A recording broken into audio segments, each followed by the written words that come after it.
No, the front of our base hasn't been pranked. I need all these pumpkins for the Nether Hub project. So the Nether Hub project is requiring a large amount of resources, and one of the things they need a lot of is jack-o'-lanterns. Now, to build jack-o'-lanterns is not an easy task. Well, it's an easy task, but it's just a laborious task, shall we say. So you need to have carved pumpkins and torches, put them together, that creates the jack-o'-lanterns. But the only way to create a carved pumpkin is to put the pumpkin down on the ground and then use shears on it. When you're needing to build lots of them, that means making this massive carpet full of pumpkins and just doing them all as one. But this isn't the only thing that we've been doing with the Nether Hub project in the last week. So we've also went down there, as you can see. You may remember last week we were showing that we were digging out one of the wings. Well, I'm happy to say that we have finished it. We have dug all the way up to Y level 120. So this is that wing, as you can see here. And I'm really proud with how far we got with this. It may not be a build or anything else like that. It's just digging it out. But that's quite a lot of quantity. And I dug that out in about a couple of weeks. So we know that's doing quite well. We're now just waiting on others to get the other wings done. That'd be nice to see that all completed. But also on the top of that, we've also donated a load more resources. So this is down underneath the new post office. And under there, we've turned this into basically our staging area for the Nether Hub project. Lady Bex has been doing a brilliant job of leading this project so far, and but we do need a large amount of resources for all the building materials. So this is me bringing down a load more. I've brought a load already previously, but I thought I'd show off here as well some of the stuff that we're bringing down as well. So we brought about another 8 shulkers this week of materials for the project there to help them out there. Because the project build, I've been onto the server briefly, where on the test server where Lady Bex has been working on it, and the Nether Hub is going to look spectacular. You guys, I can't wait until you guys see this. But yeah, it's still going to need a massive community effort. So I'm happy to be doing our part as well and helping out with all of this. But while we're down in this area, we thought we'd pop over to the shopping district and we'd check on our shops as well. And here's the sorry story that we got here. That's we've noticed over the last couple of weeks. There are a few of the big spenders have been on hiatus recently, so been away from the server and everything else. So our shops haven't made anything. Like literally, it's just not a thing at all. No diamonds whatsoever.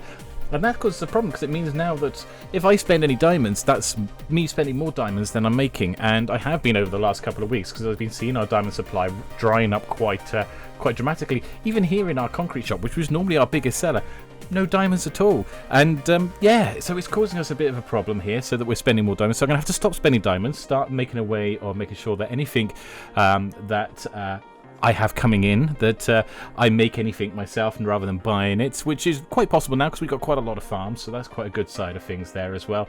And in fact, the only thing that we had that was even close to an order here was here in the book here, which is really cool actually, because Lady Bex has asked for a ship to be constructed, an airship, or rather not an airship, like a hot air balloon. So I'm going to go away and build some designs. We're going to work with Lady Bex on that one and build her something as well out of that, so that's quite cool. So that's the exciting thing. That's the exciting news that we got from the shopping centre. It's the only exciting news I got from the shopping centre this week, unfortunately. Even the orders in here, they're not in there as well. No one's even ordered for trade routes at the moment, but there's no diamonds again in this store as well. We are completely dried up of diamonds, so we can't spend either. And here's the other thing as well, it's like we're now got people who are competing against some of the products that we do, some of the big corporations, and there's things like duping going on with like TNT dupers and everything else for farming. Now I can't compete commercially with that. I can't compete commercially at all. So I'm going to have to shut this store down as well, but it may be a while before it shuts down because, you know, we can't compete with what some of the other guys are doing out there. And this is one of the problems we got down the shopping centre. There is 2 big corporations down here that are literally just sucking up all the diamonds, and it's causing all the problems for us that are more independent traders and everything else. So I don't know what I'm going to do about that, but yeah, that's a problem. Oh well, let's go into a time lapse instead then, or something else.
So one of the other things you may have noticed there in the video there, which you can see right here, is that we actually got through to the Netherrock roof. Netherrock roof? The Netherrack roof. No, the Nether roof. Let's get it right. Let's get the thing right here.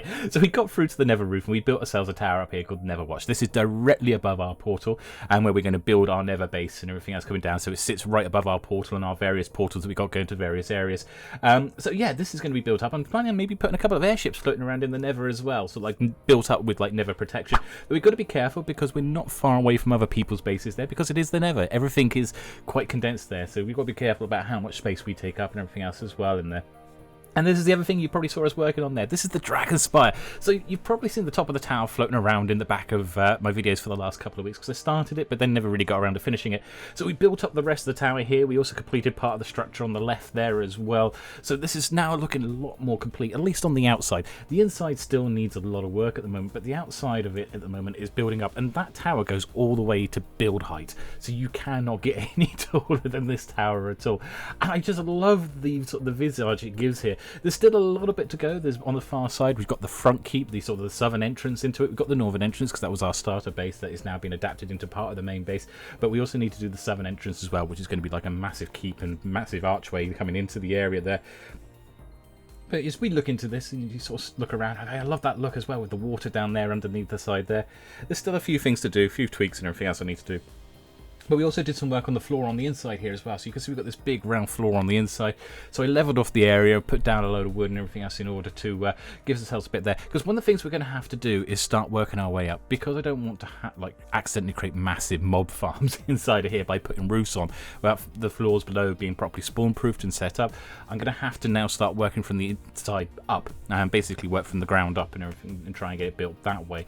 But it's getting there step by step. So, you know, it's going to be a big project. The interior is going to take a while, but the view from the top of here is just magnificent, and I just can't wait until the day we've also got the rest of the city around this as well. So once we've got this built, this isn't the end. DrakenSpire is only the beginning, so to speak. We're going to build a big city around this as well, which you can already see bits of it starting to come through.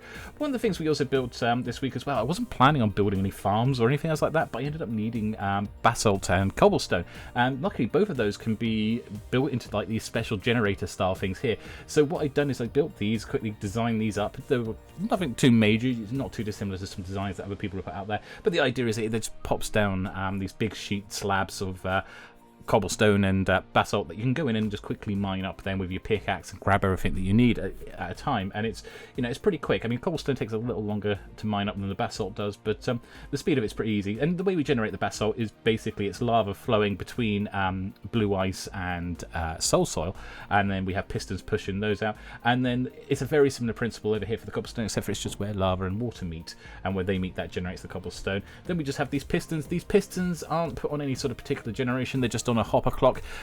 Funnily enough, I might slow the hopper clock down because that might actually speed this bit up where it's pushing them out across as a row. It's a bit of a weird way to explain it, but essentially I think the pistons are firing too fast for it to actually catch every time. So what we'll try and do is slow the pistons down a little bit, and hopefully that should actually speed up the whole overall farm process. But basically what happens is all the cobblestone, all the basalt comes along, it hits the observer block at the end, the pistons push it down, and that creates the slabs that you see there. But yeah, there's a little bit of progress this week. The DrakenSpire, I mean, I'm really happy with the fact that we got the DrakenSpire to where it is at the moment. It's starting to now have that feeling of what I was looking for. Now it feels like the DrakenSpire. There's a lot of work still to build. It does feel like it's now befitting of its name there. But I'm Draken. This has been the DrakenGameWerks. Don't forget to hit the like button down below and subscribe if you like what you've seen here. And also don't forget to check out the rest of the guys on the Unorthoblocks server because they're all awesome, cool people. Take it easy.